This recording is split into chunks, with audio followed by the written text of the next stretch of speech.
One time we brought home a frog and it got loose in the car at night, and Mom didn't know we had it, period, and it just showed up on her dashboard and we almost wrecked the car. In fact, I pulled over and jumped out and left you all in there. It's like, there's something on the dash. You know, housekeeping and chores and things like that, you know, Mom was always very much the encourager to try to get those things done. And now in hindsight, I find myself, could you please clean your room?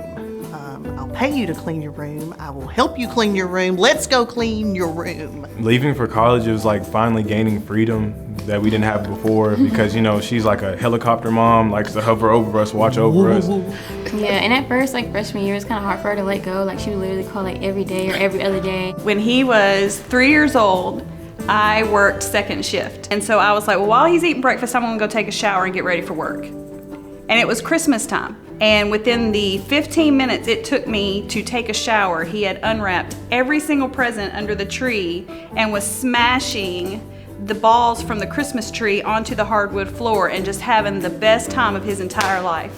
The little songs that you would make up. Or your morning song.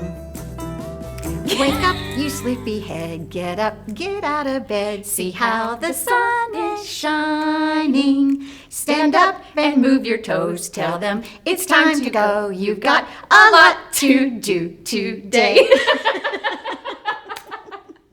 And they hated it. So I decided one day to make some pancakes, but I realized that the pan was so hot that I had to figure out how to cool it off. So I took the pan off the stove and placed it on my mother's brand new linoleum French-styled floor. My mother took me from the kitchen, picked me up and threw me from the kitchen to the living room floor, which is probably 6 feet in length. So Mom, as a testament to your strength, I wanted everybody to know that you're actually the original Wonder Woman. We were driving to church one day and he was a freshman in high school. And he decided to tell me that it was not fair that he did not have an iPhone. So I rolled the window down and took his phone out of his hand and threw it out the window. We were in the elevator and my mom said something like, if you say that again, I'm gonna knock you in the middle of next week. And I said, could you make it Wednesday? And she did. We're up and ready, getting breakfast and whatnot, and then we're sitting at the table waiting for her to like give us our food, and then she hands us like plastic food from like my kitchenette set, from like my dollhouse, and she's like, bon appetit. Her point was like, y'all should be more grateful that I'm like up and early cooking breakfast. I got grounded for not flushing the toilet. Yes. And it wasn't because of one time, it was multiple times. And it was so bad that my mom had to put a sticky note above the toilet that said, flush the toilet. Mm-hmm. It said, please. But I ended up getting grounded for a long time because I didn't flush the toilet. I actually had to ground my own child for not flushing a toilet. Mm-hmm. Yep. He also had to get grounded for not closing his car doors.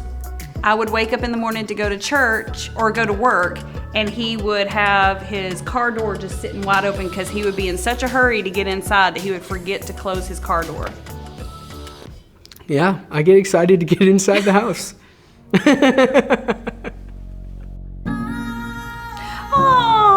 So we wanted to bless you with this because you have been the best mom ever that any son could ask for, and that I know that I might have taken it for granted when I was in high school, but now that I'm married and an adult, I will never take you for granted. And happy Mother's Day. I love you. Thank you, Mom. Thank you, baby. You're welcome. You're our biggest supporter, motivator, cheerleader. You know, even when we couldn't drive back in the day, best chauffeur, and just the life of the party. And like seriously, like every day we hang out, it's like we collect another core memory that I'll always remember. I appreciate you. I love you. Love you more. And I would just say thank you for, you know, raising us to be, I would say, as you say, like the model kids, you know, always doing the right thing. And thank you for instilling, like, you know, us to have our own determination. If it wasn't for you, I wouldn't be here today, wouldn't be doing what I was doing, wouldn't be in my major, wouldn't be making the grades I'd be making if it wasn't for you. So I really do thank you. And I appreciate this journey. And I really do love you. I love you more.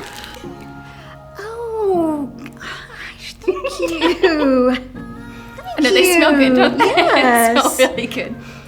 Thank you. As I said, I don't really remember the times that you yelled. I just remember the times that you were there. And I know that there are many times whenever I was younger, and especially when I was a teenager, when we probably didn't think this day was gonna happen. And it was so wonderful for me to be able to grow up and not just have you as a mom, but to have you as a friend. And I meant it when I gave you that thing that said if I didn't have you as a mom, I'd choose you as a friend. And I love that through everything that we've been going through, and especially, well, since about 16, that you've always been there, just right at my back. And most of all, you make me laugh when I don't want to laugh.